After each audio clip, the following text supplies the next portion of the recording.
Good afternoon and welcome to episode 10 of Inside the Stage Door.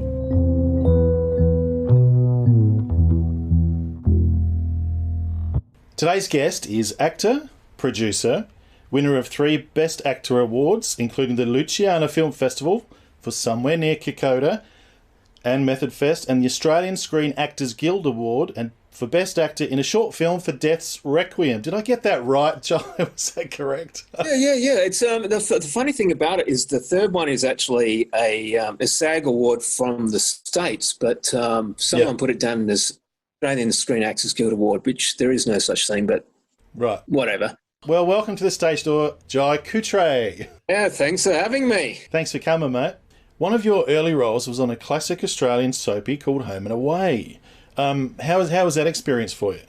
It was great to be to have the opportunity and to work on it, albeit briefly. But I think when you come out of training, you have in your head that you're going to do certain things, and then you go on and do all these things that perhaps weren't necessarily what you anticipated what your training was for. Like a classic example of that, I think my first professional role was as a good fairy dancing across the stage for kids. So Home and Away was a little bit of an extension of that. Like it was great to have the opportunity to do it, but you kind of just need to hit your marks and then say your words and then move on to the next shot.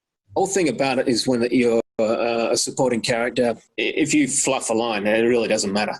It's not about that at all. Yeah, I've got a friend on Days of Our Lives, and he said it's even worse. Right, they them finish the last word before they're setting up for the next shot. So, I suppose that's just the way it is. It's a financially constricted medium, so they need to make sure they get their shots and move on. Now, Jai, you've spent a few years in America working on your craft and working with the likes of actors like John RhysDavies and Patrick Bouchot and Manu Interami. What was your first American role? It was a truncated series called Lucky Chance. And it was shot for TNT. It was like a 23 episode, almost like interstitial type of thing where they remove all the ads. They shot it as a series, but they shot it totally product placed. Every T-shirt I had on, everything I wore, everything that I used was product sponsored. The credit card I used was product sponsored. So it was really interesting, but it was also shot, sub like a Guy Ritchie film where there were a lot of jump cuts and it kind of chopped and changed. So you could kind of be extreme with it, and it was really fun. And because everything was sponsored, we had like 6 Dodges on set, and like 3 of them they couldn't use after the shoot, so the stunt people and the drivers were trying to destroy the cars because they had to come back the cars after. What? So, it was just an adventure, and we got to play with a lot of toys and got to be out in the middle of nowhere and create this little story, which ended up being great, but a wild ride, put it that way. Yeah. Anyway, so I was the lead in that. And I actually got that because a crazy situation. I went to a friend of a friend's place up in Beverly Hills, and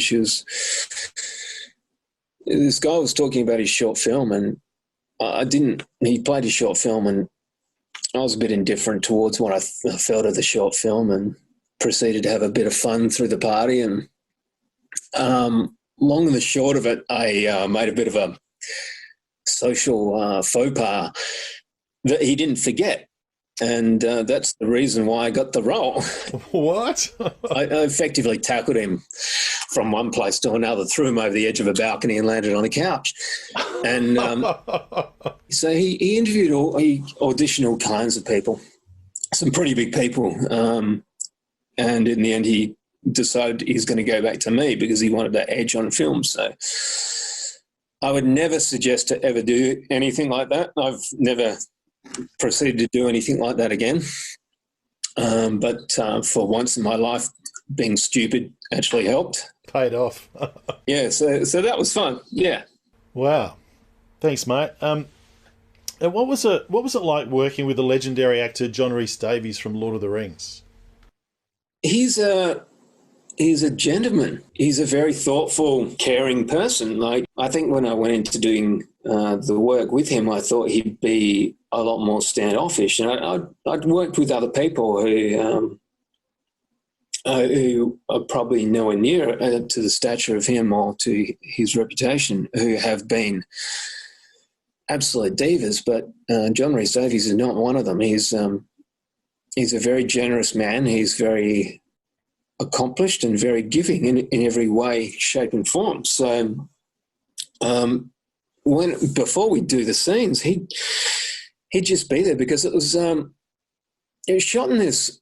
We were shooting in this warehouse out in Sydney somewhere, and obviously it takes a long time to set up shots and things like that, and we'd all been called in, and everyone's sitting around trying to think about how to kill the time, and John was just reeling off story after story about his experiences in the industry, and he's a great, interesting, fascinating guy. So you'd sit there and you'd just go through all of his stories, and he's a great storyteller. He'd just sit there and embellish as much as he could, and in a very theatrical way. He's quite a theatrical man. Yeah. Yeah, it was great to get to know him. I think it was more interesting just to sit and hang out with him and drink coffee and wait for your scene to come through than actually do the work. Were your two characters antagonistic towards each other? And if so, did it make it harder to work with him or easier? They were working alongside of each other, but they weren't necessarily friendly. So to bounce off him was actually quite easy because he had a tendency to give you a lot more than you'd expect, and had a tendency to kind of, when doing the rehearsal, you wouldn't necessarily get a lot from him, which is kind of interesting when you go in to do the scene because you'd instantly be thrown into a level of change. And it was in a really constricted space. So, yeah, so he'd kind of give you a different spin and you just go with it, which is great. No, so it was a pleasure working with him. But as I said, I think I learnt more sitting down just having coffee with him than I did on set. I worked with another guy one time, I won't mention who, and he's a pretty big actor. He's off Mad Men, one of the leads in that. And he was a complete prick. He'd be all over the place. It was like he hadn't read the script at all, and you'd be waiting for him to give his line, and he'd be like, now I just fucking need a coffee. Can someone go down the corner block and get me a good coffee? I need a coffee right now. Could you? And you just blurt on into this monologue, basically because he'd forgotten his line. Oh, my God. By about the third or fourth time, he'd gotten the lines, and he was so good. And you'd think, you fucking shit. So John was the opposite of that. You knew he was there, you knew he was present, and he gave to you, and he allowed you to grow from that. Yeah, right. Thanks, mate. And what was it like on set with Manu from Star Trek Voyager? Yeah, he's become a bit of a friend too lately. Again, he's a very generous actor. Yeah, Manu was great. Manu still is great, and Manu's developing his own content, and he's attempting to push through his own material and get together all your Star Trek people and a lot of your sci-fi fans. Absolutely, yeah. And kick up a self-funded project. And when I say self-funded, it's crowd-funded. So he's probably got 10, 15 mil behind it. So it's not a small project. But he's got to the point where he's realised the way that he'll continue to thrive as a creative is to create his own content. Yeah. And allowing himself to grow from that. Now, Jai, you have worked quite a few times with Mark Fermi on a number of projects, including the extraordinary Terminus, where you played the lead David Chamberlain. Firstly, if you can share with our viewers what that story was about and what it was like to work with Mark. Terminus is... it's effectively when something happens to someone and they grow into something else and they learn something that is catastrophic about to happen to the world, and they have to go about protecting their family and themselves. That's in a nutshell what it is. Right. It's a good film. Working with Mark Fermi, who's I've gotten to know over the years since Death Requiem. I've got to know his style, and I think there's a unspoken language when we work together, and there's also, once again, an allowance for you to create and to discover. I remember one time I was in LA, and I think I just worked on a film that I won't mention because I couldn't stand the damn thing. I was really creatively frustrated by the whole process because you kind of think, well, you get such an opportunity to be creative, and nine times out of 10 you do this stuff that you think is creatively stunted. So I'd just been on one of those projects and then came back to Sydney, and he was doing this film, a little film, and he said, well, why don't you play one of these characters? So I said, well, I'll do it if I can do anything that I want to do, and I effectively did. And it's great. It's rough as, but and I think that working with Mark and going into Terminus, we had a lot of room to breathe and a lot of room to grow and a lot of room to create and to feel what might happen and to sort of experiment along the way, but still within the confines of filmmaking and within the confines of story and continuity. But I actually think what he achieved for that was pretty spectacular. Absolutely, yeah. I really enjoyed the film when I saw it. It was engaging, it was suspenseful. The accents were just to die for. Your accent was on point. Did you have an accent coach, or was it just your experience doing so many US roles? It was a bit of both. When I first went to the US, I did a little film called Watermark that got picked up for, ironically, for Directors Fortnight for competition in Cairns.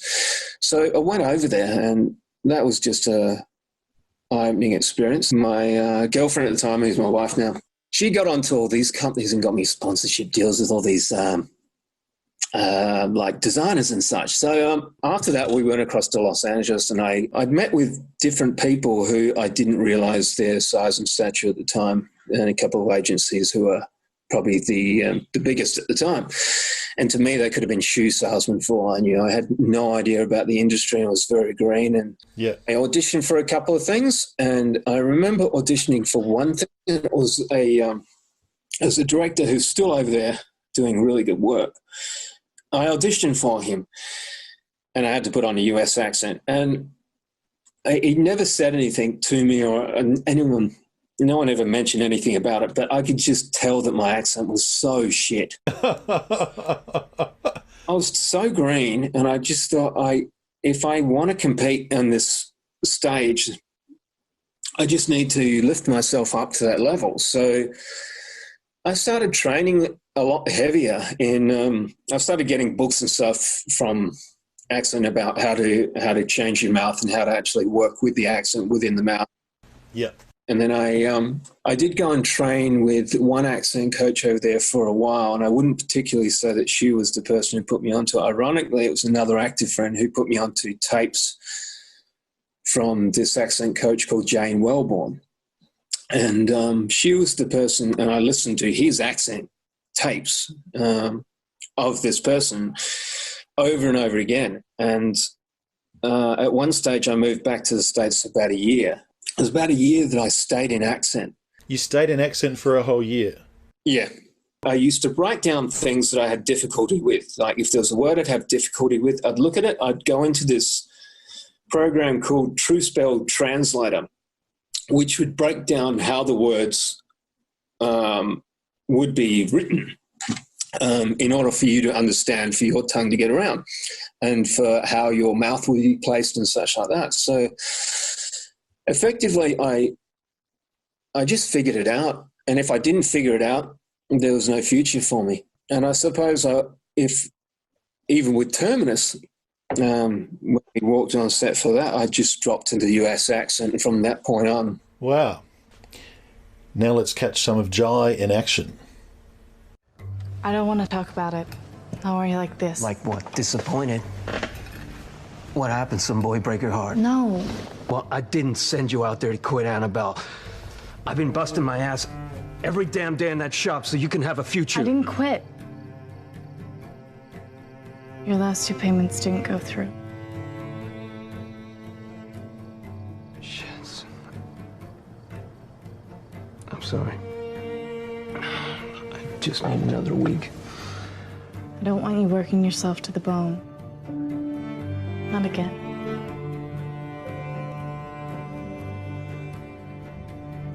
Think she would have wanted this?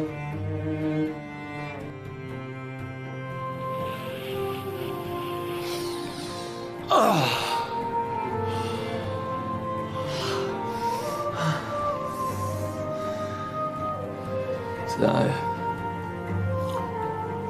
this is your friend.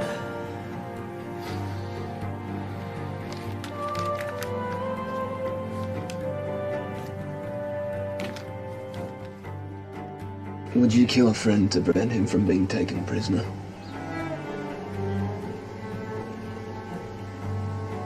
I'm not talking about the kind of friend you have because he's just the best of what's available. I mean a good friend.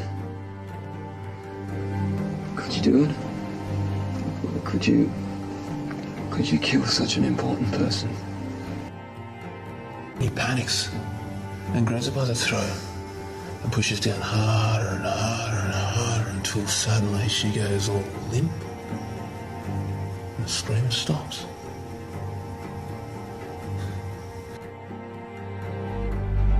Things been tough, Mr. Chamberlain?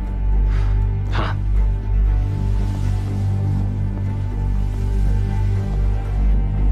Since the death of your wife. Must have been very hard for you, knowing there was nothing you could do to save her. Yeah. Sorry I can't be more help to you. No, you've been more than helpful. Thank you.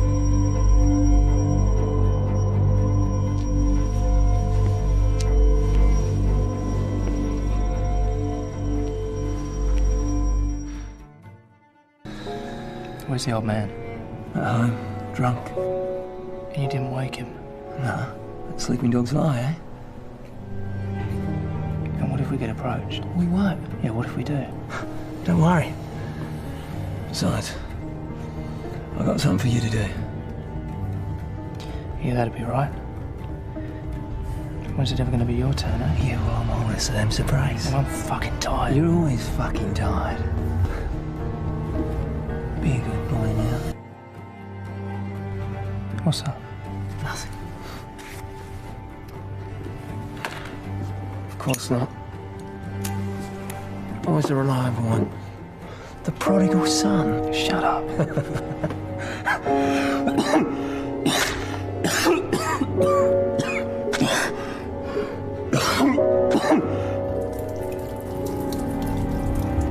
I need your help.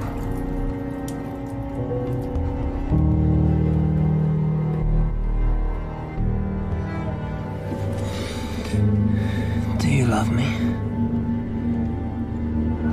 I said, do you love me? All right, I'll do it. Just make it quick and make it clear. This is where I'll be, I'll make sure of it. Don't let him see you approach as a coward and he'll run. It's important we find him. Yeah? How important? Can you help us out or not? Don't need a uniform to spot a prick, eh? Look, have you seen him? Hope you don't want it. Easy, copper. Well, I can tell she's giving you a bit, eh? Constable. I came here for a reason. To stop me. How do you propose to do that? Thank you. Now, Jai, you were shortlisted, I believe, for a pretty famous role for a fairly well-known TV series. Could you just take me through that process and how you bounced back from it? Yeah, it's incredibly intimidating because you go and I suppose you go for so many auditions and you just don't hear anything.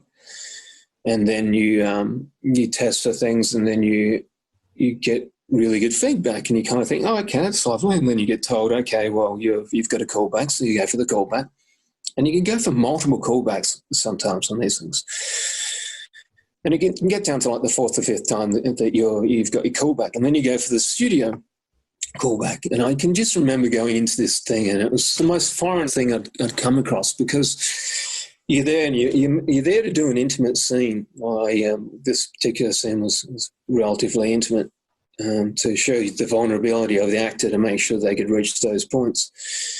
And you get an actor sitting there, and she's doing her work and is incredibly present and great. And then to the right of you, you have like an audience of seating with people staged in different points. So they're obviously studio heads or whatever.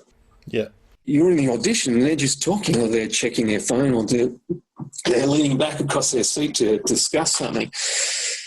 So I found that particularly unusual. But for that one in particular, I think there was like 5 different stages we had to go through. And then you waited to find out whether or not you got it, which I didn't get it, unfortunately. But and then there was another one which I got down to the final 2 or something. And it's a positive thing, but it's a negative thing too. You kind of, I suppose, for the mental stability of a creative, you need to make sure that you take away something from it that is you effectively did get the role, but there's something about you that isn't particular to the ensemble, or particular to the character they have in their head. And sometimes what they have in their head can just be distracted by all kinds of personal shit that they carry. So you can't take it personally. You need to understand that you do the work, and that you are at the level doing that work, and you are at the capacity of where you need to be. So take the positives in that. And what the annoying thing about it, that went on to become one of the biggest shows. Well, it's probably still one of the biggest shows out. So you can't really forget the fucking thing. Because it's in your face. Yeah. On that note, I think that in particular during the COVID times, and like looking at what Manu's doing, and multiple friends who are pretty established and pretty good in their industry, they're self-developing and making sure that they have content that is more suitable to them. And that can just be on a more personal basis or whatever, something that you're just a lot more attracted to. So I kind of think in these times we really do need to make sure that we're developing content and diversifying, and making sure that the content is out there ready to deliver for when the time comes that this COVID stops. So, yeah. Yeah, speaking of COVID and content, how did COVID affect you creatively, and how have you maintained that creativity through this process? It was frustrating. I actually had like about 3 projects. Well, they kind of perpetually put on hold and stop. And one of the companies was talking about doing a test run on something to see if they could. I think what they were going to try to do is lock down a studio with the people all tested prior and such like that. And they did a small test of it. Long and the short of it, one that people had the coronavirus over in LA. Yeah. My projects over the last 6 months all disappeared. So it sucked, because I think I was 12 hours off flying to Mexico to shoot something, and it got put on hold and then got basically canned, and now it's supposedly on the back burners at this point in time. So I don't really know what's going to go on with the industry in the States, and it's a funny thing because a lot of my focus was on the States. Yeah. Yeah, it has been quite a reflective time, and I suppose we're all on that stage where we've had to sort of see, well, what can I do? For me, I'm going into that realm and attempting to, or developing content for myself, and making sure that I look at other content that other people have, and see whether or not I can facilitate something there on a producing level. Throughout my last few years, I've been fortunate enough to have connections who do have influence within the industry. So I'm thinking it's about time that I actually put my money where my mouth is, and see whether or not I can get some of these projects that I'm interested off the ground. Yeah. So I'm developing and working with other people to see if I can bring a few of those through to fruition. But it's as with anything, in particular with producing, it takes a long time. Yeah, right. Now you've been producing for a little while. I believe you produced the Koutrae project as well. What does it mean to be a producer? What is a producer? It can be anything, really. It can be the person who gets on the phone and just makes a call around to a few people to actually get them attached to come in to work on a project. So it's such a loose term, but and more often than not, I'll explain a little more. I think when I first came into producing, I think I got frustrated by a couple of producers and by the lack of what they would do or the lack of what they would bring to a project. Yeah. So I kind of thought, well, if it can really be such an interpretable word, I mean, sure, if you go train at AFTIS or MAPS or anything like that, they have their dictated terms about what a producer does. But I've come across EPs, executive producers, who literally just get on the phone, make 10 calls, get some money in the account, and they've got executive producer credits. So it's great. Right. But I got quite frustrated with some people not really being not producing to the level that I thought they could be producing at. Yeah. So again, I kind of thought, well, it's time for me to see whether or not I can bring some people into the mix. And I think there's getting a project up, getting a film up in particular. I'm obsessed by film and by series as well at the moment. So getting a film project up is such an exhaustive process that I think that people get to a point where they just get frustrated, they get exhausted, and they stop or they just settle. And I think with film in particular, you can't settle. No. Everything is as close to perfect as possible, or whatever you envisage that word to mean. And a lot of the time I'd come in on projects and I'd see so many holes in the project, and I'd just, well, why don't you consider doing this? And a lot of the time, and I fall into this trap too myself, of thinking, oh, well, that'll be fine. That's enough. But realistically, it's not enough when you come into film, in particular if you're trying to develop a content that is groundbreaking to make an impact on the market. And let's face it, if you want to make an impact on the market, you have to have groundbreaking content. So I just thought that a lot of the time, and in particular a lot of the time with the image or the editor or the sound, would fall over and people would get a little lazy. So I started to accumulate people who I knew who were really good at what they did, and started developing them as a team who would work with me on projects. So I kind of started to do it that way. So if I was involved in a project that I thought was good and I wasn't so sure about the DP or anything like that, I'd suggest that we talk to this other person. So I started as a very mild kind of way. And that proceeded into realizing, well, I can start bringing a lot more content, a lot more creators into the mix, and create more of a package, which effectively what I see producing has been. And now I'm probably going into it a lot more on the production side and making sure that I have all these elements within my reach to be able to bring through to something when the time comes that I do bring something to the table. Yeah, right. Can I take it that you've seen the producer's Bible, Francis Ford Coppola's Hearts of Darkness, just to put it in perspective? Yeah. I mean, it's terrifying. Yeah. I mean, that's the thing. Like, everything can and predominantly will go wrong. And that's one thing about producing, is that you need to be able to figure out, you need to be able to be a fix-it person and to find a way to find the solution. And whenever I think about producing something, it scares the hell out of me. So, speaking of learning skills, Jai, and gaining skills, having 30 years in the industry, I ask this question to all my guests: are the arts important to society?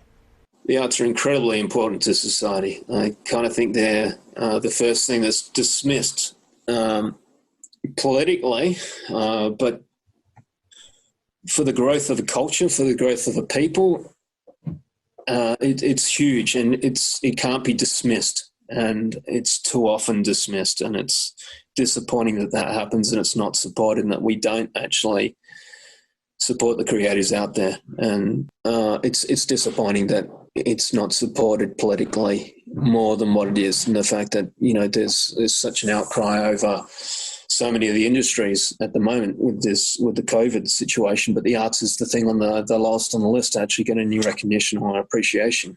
I can look at pertinent times in my life where I've consciously changed after seeing a film or a piece of theatre, or listening to a piece of music, listening to a piece of poetry. There's so many moments in my life that I can pinpoint to a parallel of these creative industries. So I just, it'd be such a disappointment if we did lose any support or respect for the arts. And I kind of think that happens all too often. Yeah. What advice, Jai, would you have for young performers looking to get into acting and the arts at this time? I think to develop your own content is a valuable and powerful way forward. And it's like what we were just talking about then. We need creatives to have their own voice and for those voices to be out there. Like, you look at the whole Black Lives Matter thing at the moment. I mean, the voices are out there. It's creating change, and it's change that's been required and needed for so long. And it's like that's probably what I would say more than anything. If we can create, if we can support, if we can be there for one another as a creative, it will allow a lot more of these projects to come through. There's a lot of people who will knock any of the creative out of anyone before it sees the light of day. I kind of think we need to be there. It's like a good wine region. We need to be there supporting each other and allowing each other to grow and thrive and to go through and to create these projects. And I think for someone coming into the industry, you're up against such a massive competition.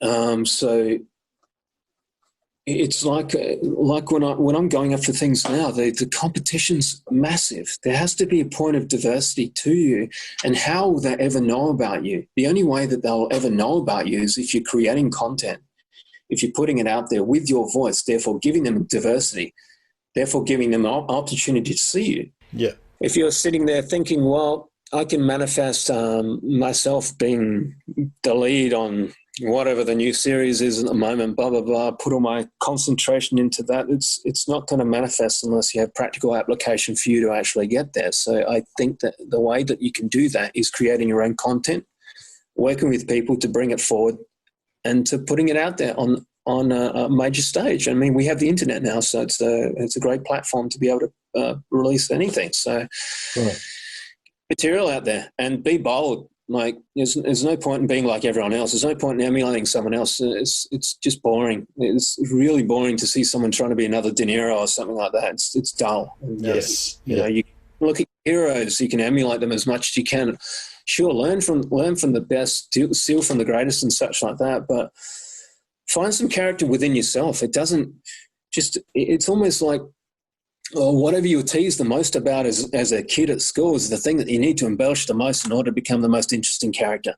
I kind of think that with film, with TV, like, so find that character and bring that forward. But I'm very much in the ilk of believing we need to develop more and more content, and now's the time to do it.